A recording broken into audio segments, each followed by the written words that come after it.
encore sur notre chaîne 4.0. Je souhaite tous la bienvenue à toutes les nouvelles personnes. Installez-vous bien. Je vous invite à revérifier, non plutôt à visiter les vidéos antérieures. Ça va vous donner une idée de la chaîne, de l'esprit de la chaîne. Aujourd'hui, nous allons parler d'un sujet assez, très important. Très pas assez bon, très important. En fait, voire capital. Voire capital, et ça concerne les femmes. Ça concerne les femmes. Je vais vous donner les versets bibliques qu'on ne va pas lire, que vous allez lire. Ok. Genèse 12, 10 à 20. En fait, nous allons faire ressortir des choses de cela. Genèse 19, 1 à 11. Et le livre des juges. Allons-y. Pourquoi je veux parler de ce sujet aujourd'hui, c'est que la femme, souvent, même dans les Écritures, paraît presque comme invisible, quoi. Paraît comme invisible, et Dieu a commencé à restaurer, du moins la femme, depuis que Christ est arrivé sur terre. Cependant, surtout dans l'Église, il y a encore beaucoup de non-renouvellement, mettons-le comme ça, de non-renouvellement de l'intelligence de beaucoup de personnes. Okay. Et il y a des personnes qui se basent sur des portions de l'écriture pour dire du n'importe quoi et faire du n'importe quoi. Il y a dans des congrégations religieuses jusqu'à aujourd'hui où il y a un certain nombre de choses qui ne permettent pas aux femmes peut-être d'assumer quoi. Ce qui est juste aberrant, ce qui est juste fou. Okay. Et l'autre raison, c'est que la plupart des femmes dans les églises, là, my goodness, ce est pas possible. Quand il s'agit de...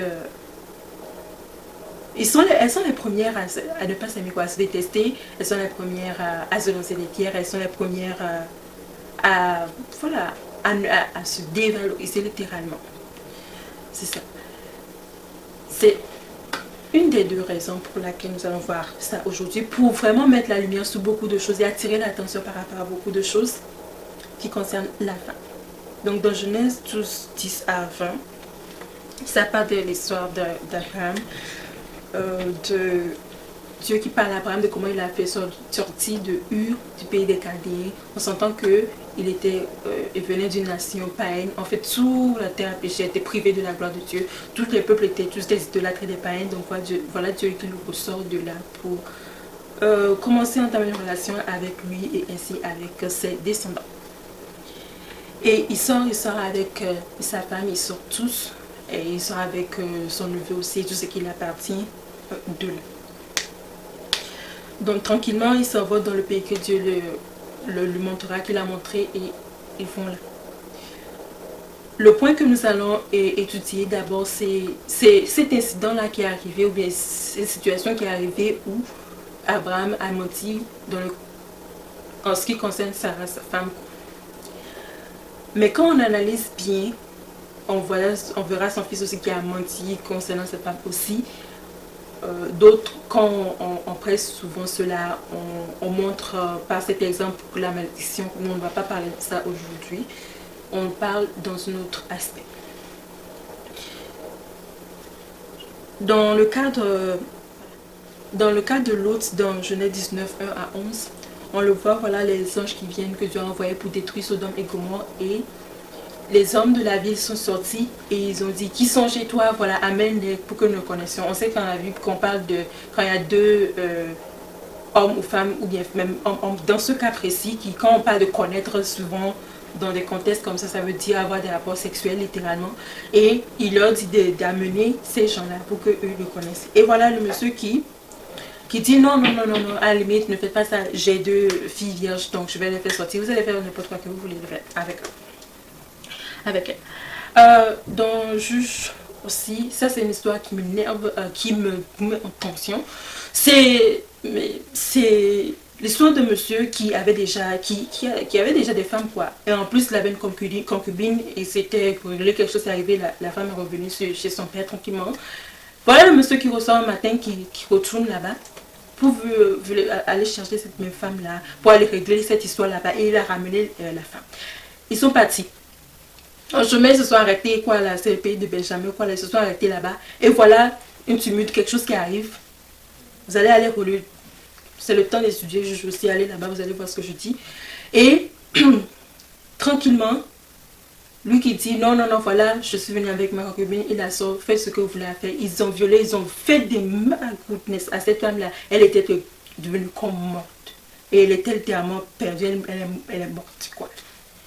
Et qu'est-ce que le monsieur a fait? Il a pris et la machette, il a découpé la femme en 12 morceaux, envoyé aux 12 tribus d'Israël. Que voilà ce qui s'est passé, quoi.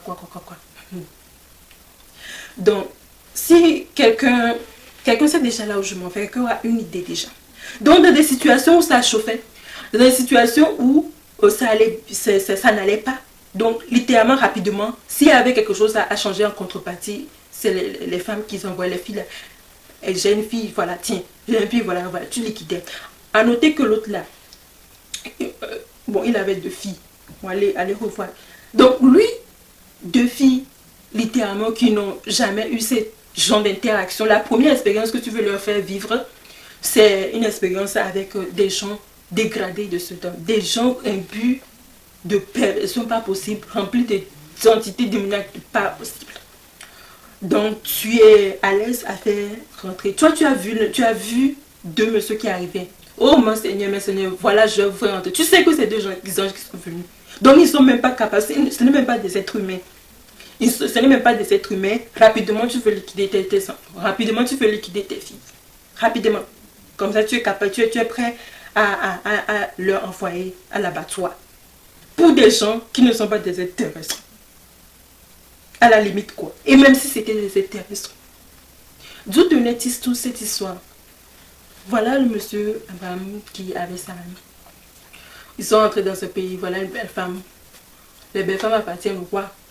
On va dire au roi, voilà, le roi vient prendre cette femme. Elle a dit, voilà, tu es belle, voilà, si tu dis ça, il va me sauver la vie. Donc, la chose qui est supposée, ou la personne qui est supposée la plus importante de ton existence, ok, tu la donnes. Tu la donnes, bon, c'est pas grave, il y a d'autres belles femmes, il va prendre après. C'est ça. Il y a d'autres femmes, il va prendre après, il va continuer. Mais si tu comprends, tu rentres en tes lignes et vois un peu qu'est-ce que d'abord Dieu voulait lui apprendre déjà au début, c'est commencer à enlever toutes ces choses de lui, littéralement. D'où il a appris cette histoire. Ça se faisait très bien. C'est ça ce qu'il faisait avant. C'est ce qui se faisait dans le pays. C'est ce qu'il faisait, comment il faisait avec les femmes. C'est ce qui se faisait.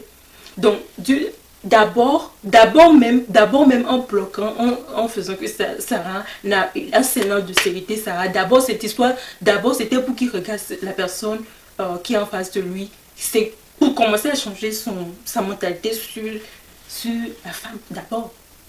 C'était ça, parce que lui, il voyait bon, un être qui procréait, qui avait la capacité de procréer, mais Dieu le voyait, une femme qui allait donner naissance, une mère des nations, que Dieu voyait, une reine, que lui, il voyait, que Dieu voyait. Donc c'est ce que Dieu après lui a dit, après, et d'abord pour le bloquer là-bas, pour qu'il reste. D'abord c'est pour qu'il regarde que ça, ce n'est pas n'importe qui. C'est pas juste une femme. C'était pas juste une femme dont tu n'arrives pas parce que littéralement qu'est-ce qui se faisait là-bas dans les nations, dans le temps, il n'arrive pas à voter avec elle, il prend une autre femme. Bon, c'est pas grave, prendre une femme, c'est pas à avoir avec elle, on en prend une autre. La femme aussi, elle faisait une autre tradition, elle n'a pas d'enfant, bon, elle a de servants, elle donne seulement. C'était le juste coutume, c'était les traditions, les coutumes, c'est ce qui s'est passé.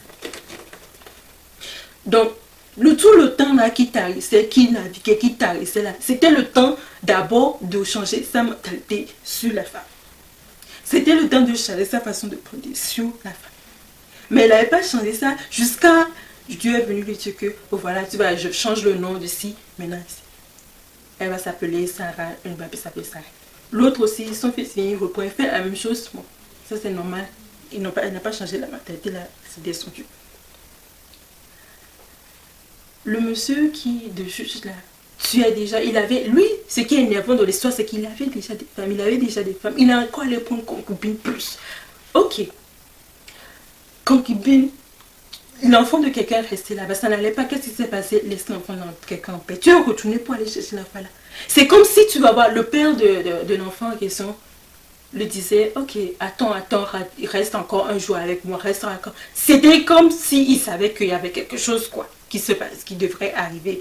Attends un jour encore, il attendait, jusqu'au jour que non, il part. Il part. Et donc, c'était pour aller tuer la femme, littéralement, qu'il est allé les chercher chez son père. Tu vois, tu vas chercher l'enfant de quelqu'un pour aller les quitter. Donc, les hommes, là, quand il y avait quelque chose qui arrivait pour pouvoir sauver leur peau, ils donnaient la femme. Donc, ça te montre la valeur, ou bien de la femme chez ces hommes-là, dans ce temps. C'était, même jusqu'à aujourd'hui. Aujourd'hui, on pourrait dire qu'il y a eu certaines améliorations, quoi. Donc, leurs actions démontrent, ok, ce que le regard qu'ils avaient sur la femme. Ils pouvaient avoir des garçons, ils ne faisaient jamais ça, le quitter leurs garçons, mais les filles, elles partaient tout le monde. Quelque chose, oh non, voilà, je te donne ci, j'ai ci, je te donne ci. Non, il ne parle même pas de ses possessions, il ne parle même pas de ce qu'il a. Non, non, j'ai ces filles-là, je te donne, tu n'as qu'à faire. Qu'est-ce que tu veux avec? Les congrégations religieuses, des fois, moi, c'est tellement triste, c'est pathétique, quoi. Et les femmes, vous oubliez tellement beaucoup de choses, très vite. Très vite. Aujourd'hui, vous êtes capable de diriger tout un ministère, des grands ministères et tout. Vous pensez qu'il y a seulement quelques décennies là, vous êtes capable de faire ça. Mais qui sont les personnes qui vous empêchaient de faire ça? Ce sont les personnes auxquelles Jésus a dit, dans le royaume des cieux, en Christ, il n'y a plus d'hommes, il n'y a pas de femmes. Ils ont fait comme s'ils ne voyaient pas ça. Vous là, une femme aujourd'hui là, écoutez, il a pris le soin de le dire, ça n'a pas cliqué haut. Il y a dans l'histoire de l'église, il y a des congrégations, il y a des dénominations, voilà. Il y a des dénominations qui sont assises sur ce genre de choses, qui se sont constituées, se sont assis dessus, qui ont empêché les femmes de faire ce pourquoi Dieu les a appelés. Il les empêchait littéralement, c'était interdit, c'était ci, c'était c'était ça. Sous prétexte que Paul a dit ci, en oubliant que ce même Paul avait dit non, dit, quand il écrivait aux épîtres, il parlait de telle femme, non, mon compagnon dans l'œuvre, telle femme, telle femme, telle femme. Donc il se basait sur le fait qu'il avait dit que si une femme ne doit pas prendre la parole en public, il y a des gens jusqu'à aujourd'hui sur les réseaux là. Il y a un là, j'ai vu des éléments qui disaient ça, dit n'importe quoi. Dit n'importe. Donc ces gens-là, ils ont fait comme si Jésus n'a jamais dit ça. Hein. Vous les femmes là, vous soupliez tellement vite. Vous êtes les premières à vous dévaloriser. Vous êtes les premières, oh, femmes de valeur. Je n'ai pas dit qu'une femme n'a pas de problème avec toi, n'a pas sa place. Hein? Les femmes de valeur, les femmes de valeur, les femmes les femmes. Et quand il s'agit de redresser en termes de moralité, et aussi de moralité, d'immoralité, plus précisément l'immoralité sexuelle, par exemple, vous frappez du téléphone, on en reviendra à cela. Et tous ceux qui sont intéressés, comme j'avais dit, de cet hors programme qui se recentre sur un homme en H, avec un H. Vous savez quoi faire, vous pouvez déjà m'écrire en commentaire, enfin parenthèse fermée. Donc voilà, vous êtes les premiers à vous faire ça. Vous oubliez, vous êtes aujourd'hui sur les grandes plateformes, vous pouvez diriger des ministères, vous pouvez porter le chapeau d'apôtre aujourd'hui. Tu as vu autant Jésus avait apôtre femme. Tu avais vu. Il n'y avait pas, hein.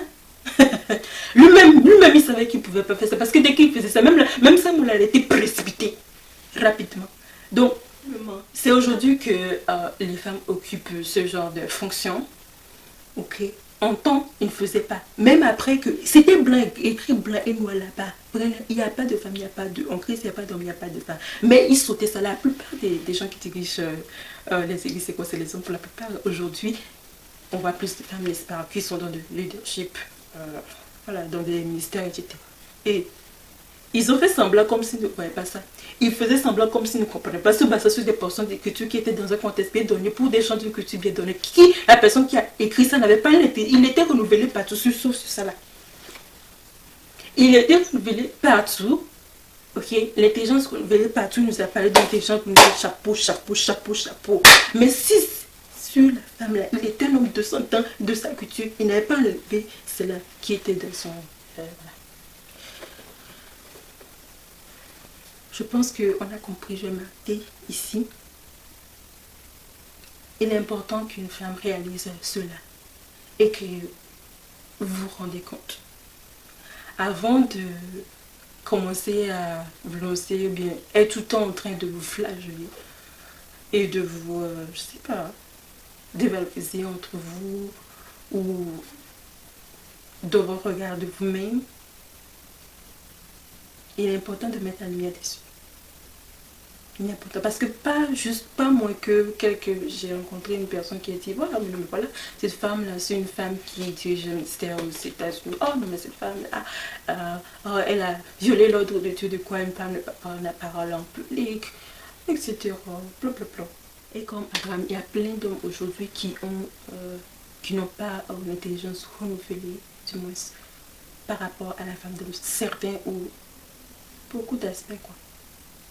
À une femme aujourd'hui de s'asseoir et de retourner pour réviser ton histoire avant de clamer, ok, de Proverbe 31 quoi là, sur la tête des femmes.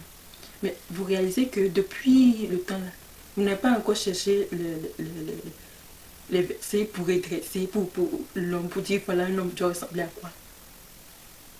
Vous n'avez pas remarqué que quand on parle d'hommes, d'aimer, Marie, aimez vos femmes là, vous n'avez pas remarqué comment ce verset, du coup on parle des yeux très rapidement, comme si le fusil qui part.